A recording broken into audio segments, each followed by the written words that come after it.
حضرت فرمودند، خودشون امام زمان فرمودند انی لامان لاهل الارض و بی یدفع الله البلاء عن اهلی و شیعتی.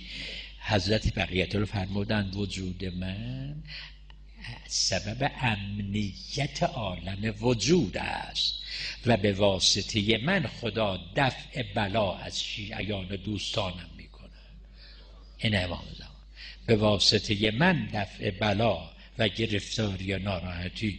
گمان نکنید شما الان عرض می شود که در مقابل دشمنهای که داریم در دنیا عرض می شود که ما خودمون رو داریم حفظ میکنیم. خیر، اینطور نیست.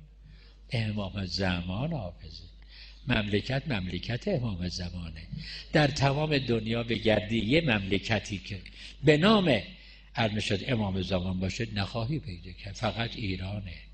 مطمئن باشید امام زمان حافظ شماست، لاگه به شرطی شما بیاد امام زمان باشید. ی ابن الحسن فراموش نکنید، امام زمان حافظ است انشاءالله. عرض می شود که در سراسر دنیا شاید 150 خورده مملکت هست، شیخ نشین و نمیدونم سلطنت و نبی جمهور هست، اینها در بین تمام اینها یه مملکت مذهب رسمیش تشیع و مملکت امیرالمؤمنین و امام زمان ساقا یه مملکته.